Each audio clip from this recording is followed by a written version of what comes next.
Silakan. Assalamualaikum warahmatullahi wabarakatuh. Waalaikumsalam warahmatullahi wabarakatuh. Baik, langsung saja kita mulai presentasi. Kami dari kelompok 6 akan mempresentasikan tentang standar program penyiaran pasal 61 sampai 93. Kelompok kami beranggotakan Abiel Brahmantari, Agil Rimba Chandra Ayu Dewi, Andika Dwi Pangestu, Diki Chandra, dan Kartika Yuna Putri. Untuk Abiel Brahmantari hari ini tidak bisa ikut diskusi karena mbahnya meninggal. Kita doakan semoga mbahnya meninggal secara husnul khotimah dan keluarganya diberi kesabaran. Amin amin ya robbal alamin. Langsung saja ya kita mulai presentasinya. Ya. Yang pertama, apa sih standar program siaran itu? Standar program siaran adalah standar yang berisi tentang batasan-batasan pelarangan, kewajiban, dan pengaturan penyiaran, serta sanksi berdasarkan pedoman perilaku penyiaran yang ditetapkan oleh Komisi Penyiaran Indonesia. Nah, bab yang pertama, yakni bab 23 tentang siaran iklan, pasal 61 sampai 66. Nah, poin-poin yang dapat kita ambil dari pasal ini yang pertama adalah program siaran iklan untuk produk rokok dan obat yang tidak dibacakan narasi wajib menayangkan peringatan kepada konsumen dengan panjang minimal 3 detik untuk semua durasi spot. Dengan panjang minimal 3 detik untuk semua durasi spot, contohnya seperti peringatan bahwa merokok membunuhmu. Nah, baru kemarin nih aku lihat di televisi ada iklan rokok untuk beberapa detik terakhir itu memang kayak ditempelkan di bawahnya gitu loh, peringatan seperti yang ada di bungkus rokok. Mungkin contohnya seperti itu ya teman-teman, bisa dilihat sendiri nanti kalau ada sponsor dari rokok. Untuk poin yang kedua, program siaran iklan televisi tidak boleh menggunakan tanda atau lambang tertentu sebagai petunjuk adanya keterangan tambahan.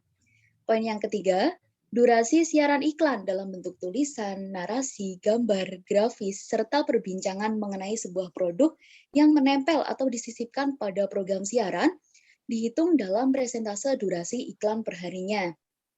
Nah, contohnya dalam sebuah sinetron misalnya Ikatan Cinta nih yang sedang viral-viralnya, iklan yang ditayangkan di dalam sinetron tersebut yang biasanya dipromosikan oleh aktris atau aktor dari sinetron tersebut sudah dihitung sebagai durasi siaran iklan per harinya. Jadi nggak hanya jeda sinetronnya saja yang dihitung sebagai durasi iklan, tapi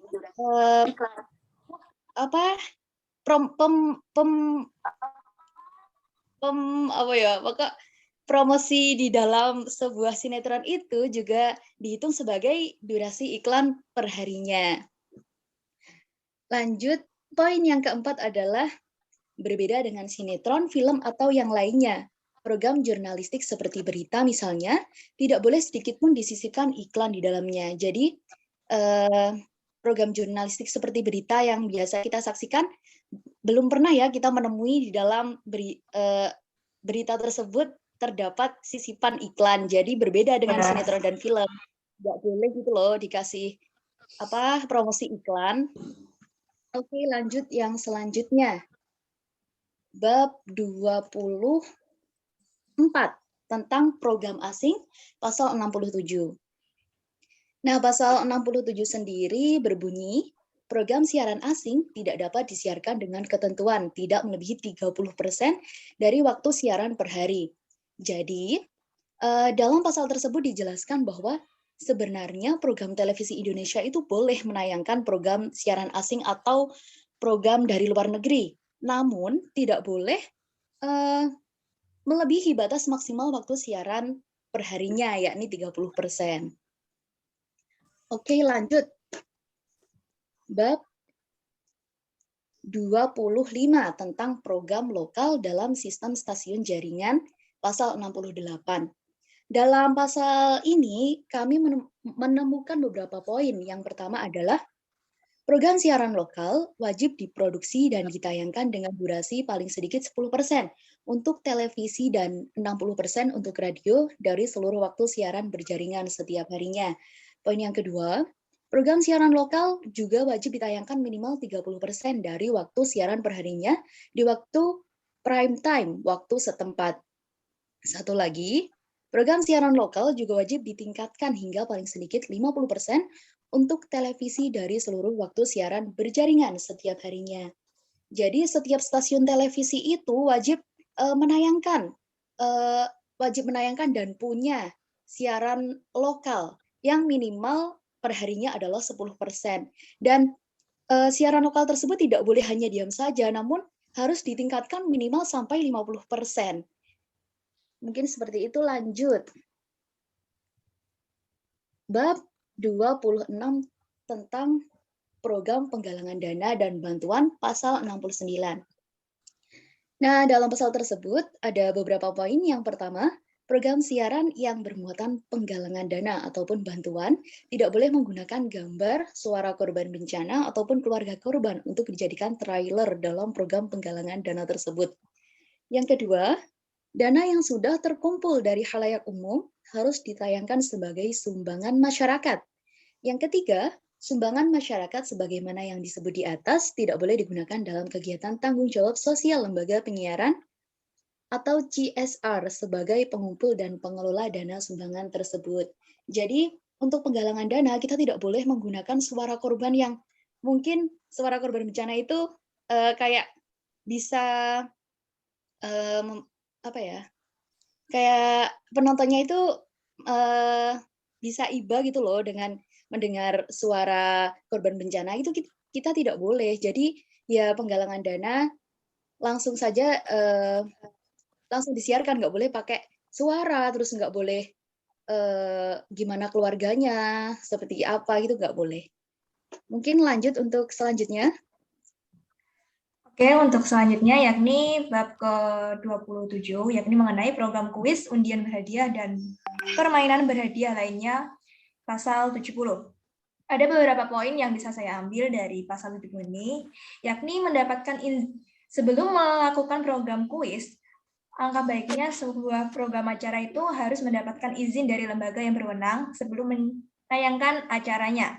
Yang kedua, yakni program tersebut tidak boleh dijadikan sebagai sarana perjudian dan penipuan. Dan yang ketiga, yakni ketika program tersebut melibatkan fasilitas telepon atau SMS, seperti kan ada seperti program-program tertentu yang memungkinkan untuk keikutsertaan pemirsa sebagai voting itu. Jadi ketika ada voting yang melibatkan fasilitas telepon atau SMS, maka pihak dari program acara ini wajib menyertakan tarif pulsa yang diperlukan secara lengkap dan terbuka. Jadi tidak boleh ada yang ditutup-tutupi, semua harus terbuka dan jelas. Jadi bisa dilihat oleh pemirsa. Lalu yang selanjutnya yakni bab ke-28, yakni mengenai sarana pemilihan umum dan pemilihan umum kepala daerah. Pasal 71. Dari pasal 71 ini bisa saya simpulkan beberapa poin, yakni pada bagian ini menjelaskan beberapa hal yang perlu dilakukan oleh program siaran dalam menyiarkan siaran pemilu umum dan pemilihan umum kepala daerah. Yang pertama yakni wajib memberikan waktu yang cukup bagi peliputan pemilihan umum dan atau pemilihan umum kepala daerah. Yang kedua yakni wajib bersikap adil dan profesional kepada kedua belah pihak ataupun orang-orang yang ikut dalam pemilihan umum dan pemilihan umum kepala daerah. Yang ketiga yakni dilarang memihak salah satu pihak peserta. Yang keempat yakni dilarang dibiayai atau disponsori oleh peserta pemilu atau pemilu kepala daerah kecuali dalam bentuk iklan. Jadi ketika kita menayangkan sebuah siaran pemilu atau pemilihan umum daerah kepala daerah itu tidak boleh pihak televisi kita atau program penyiaran itu dibiayai oleh salah satu peserta dari program pemilihan umum tersebut, kecuali yang dibiayai itu adalah dalam bentuk iklan. Yang terakhir yakni wajib tunduk pada peraturan. Peraturan yang dimaksud di sini yakni peraturan perundang-undangan serta peraturan dan kebijakan teknis tentang pemilihan umum dan atau pemilihan umum kepala daerah yang ditetapkan oleh lembaga yang berwenang. Jadi ketika kita menyiarkan siaran pemilihan umum dan pemilihan umum kepala daerah, wajib bagi yang menyiarkan ini harus mengikuti peraturan-peraturan yang sudah ditentukan. Yang selanjutnya yakni bab ke-29, yakni pengawasan sosial dan rekaman. Pada bagian ini terdiri dari 3 bagian. Yang pertama yakni bagian pengawasan, pasal 72. Pada bagian ini menjelaskan tentang bagaimana,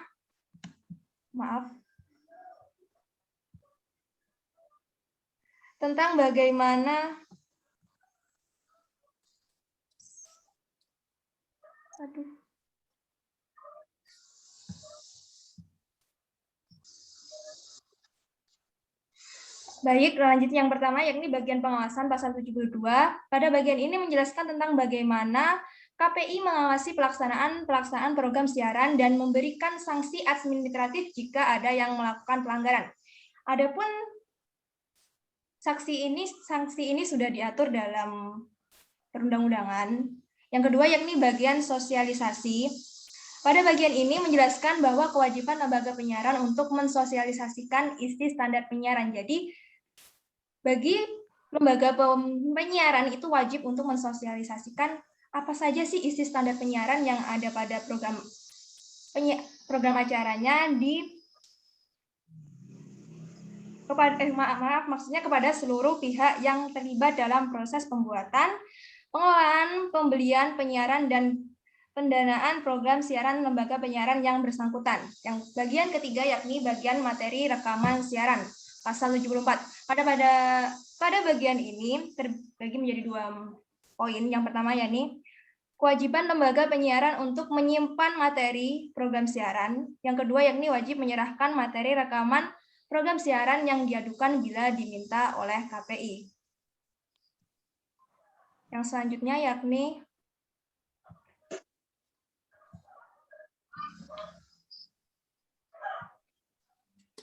bab ke-30.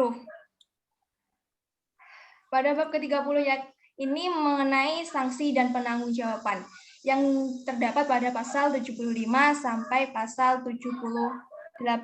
Pada bab ini saya rangkum menjadi beberapa poin. Yang pertama yakni menjelaskan bahwa jika program siaran terbukti sah melakukan sebuah pelanggaran, maka program acara tersebut akan dijatuhkan sanksi administratif oleh KPI, di mana sanksi ini sudah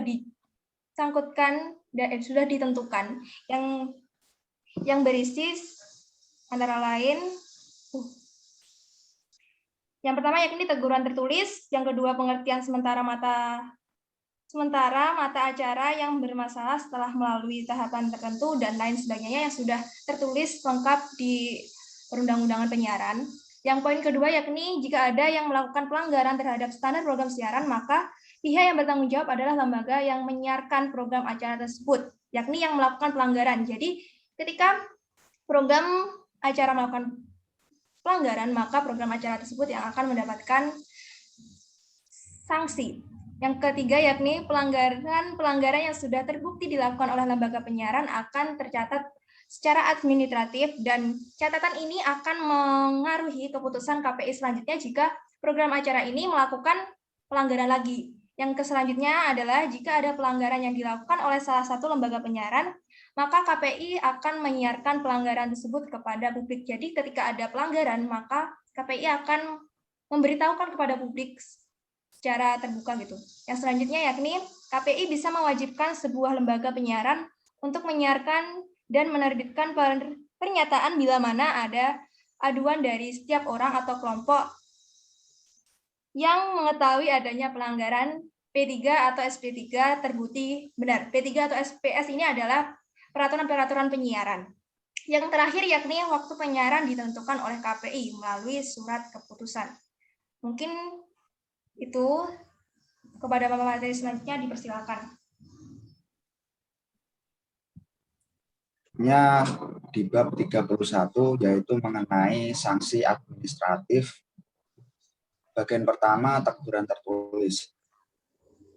Di sini peraturannya dijelaskan ada beberapa poin. Yang pertama, program siaran yang melanggar sebagaimana diatur pada pasal 6 sampai 71 dikenakan sanksi administratif berupa teguran tertulis oleh KPI.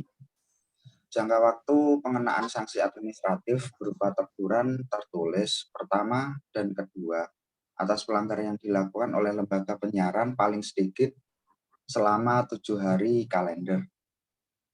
Ketiga, dalam lembaga penyiaran tidak memperhatikan teguran pertama dan kedua, KPI akan memberikan sanksi administratif lain sebagaimana yang diatur pada ketentuan pasal 75 ayat kedua. Bagian kedua, penghentian sementara. Pada pasal 80 terdapat poin-poin sebagai berikut. Yang pertama, program siaran yang melanggar sebagaimana yang diatur pada ketentuan pasal 7, pasal 18, pasal 20, pasal 23, 24, 28, 48, 50, 57, 58, dan 70 dikenai sanksi administratif berupa pemberhentian sementara mata acara yang bermasalah setelah melalui tahap tertentu.